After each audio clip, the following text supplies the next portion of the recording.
Vegeta here. I just decided to stop by Input's Reviews channel in order to tell you that this video is intended for anyone over the age of 18. And if you don't like it, I don't care. Click that box, stop watching the video now, or you will have to face my wrath!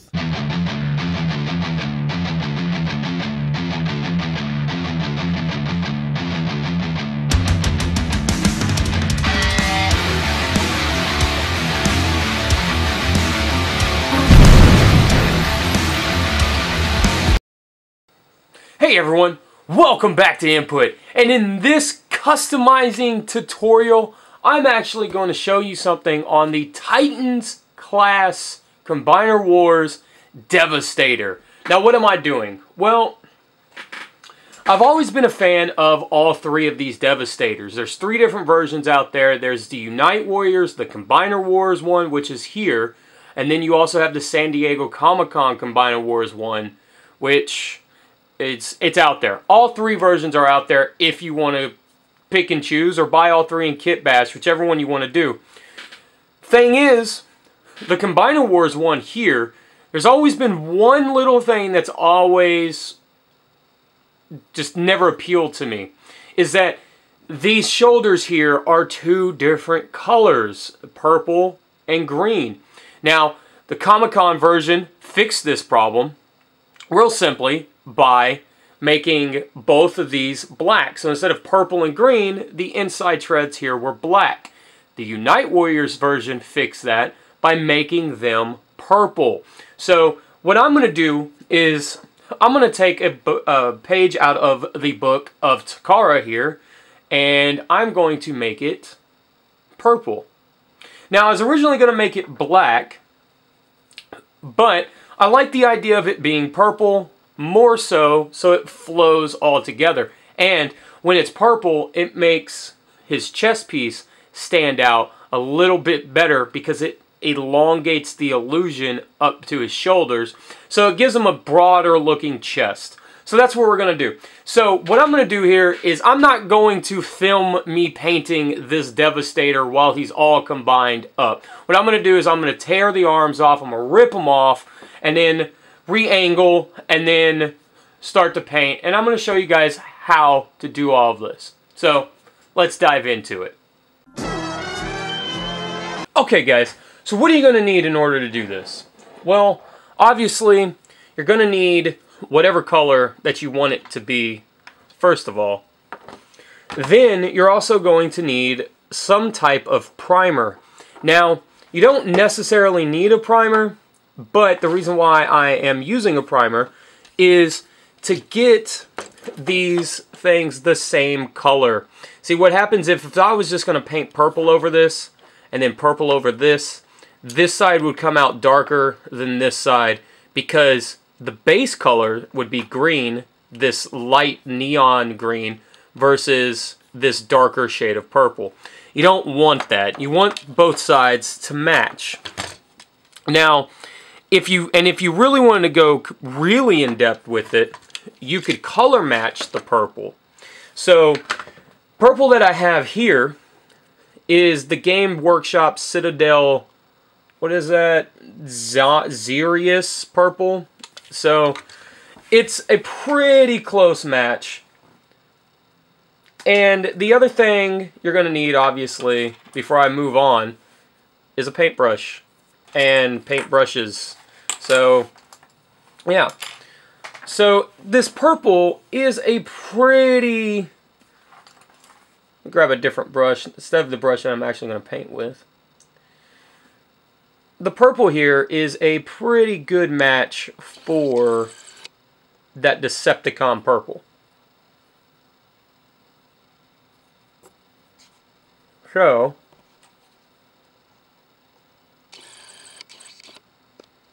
yeah. So it's a pretty good Decepticon purple. It's a pretty good match. It's pretty close. It's not 100%, but honestly, it's pretty right on the money, as you can see right there. It's really, really close. So if you guys want or are looking for a Decepticon purple, there you go. Citadel Xerius purple. So yeah, so anyway, so a primer is a base coat. Just going to shake it all up and apply it here on both sides, on both figures. So I'm going to do that, and then I'll be right back and show you guys how it looks with the primer. Okay guys, I'm back. And after you lay down your first layer of your base coat, your primer coat, whether it's white or gray or whatever, you should end up something like this. Now, you don't want the paint to be, the base layer, you don't want it to be super thick, okay? And that's mainly simply because you don't want to get giant globs of paint all over this thing. You want to make the paint as thin as possible, just so that way you can keep the ease of transformation. So this is a lot of dry brushing on here, a lot of dry brushing for the paint, for the white base coat that I'm using for the primer. And that's really all it is. This is what your first coat of your base coat should look like before you go into the purple.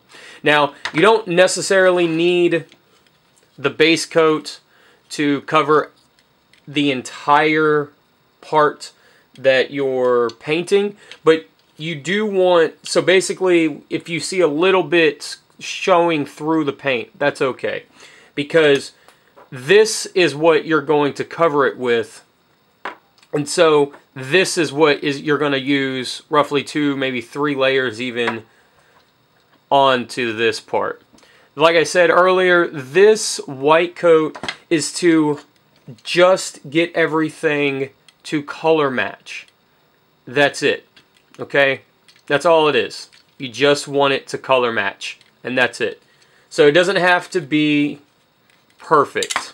Now, the purple, on the other hand, this you might want to make perfect. So what I'll do is I'll put the purple on here, and I'll see you guys here in a second. Well, it'll be a second for you. Be roughly 30 minutes for me. Okay guys, so after a few coats of purple and a gloss clear, this is another paint that you're going to need. It's a brush-on clear coat to really finish the job. And it comes in a gloss, and it comes in a matte, so that way you get to pick whether you want a glossy finish or a matte finish. So, and if you want a satin finish, you can just simply buy the two and mix them together, get a satin finish. But this is what you're going to need as well to finish the job. I forgot to show you guys this earlier. But here's how it looks with one coat of purple over the one coat of white.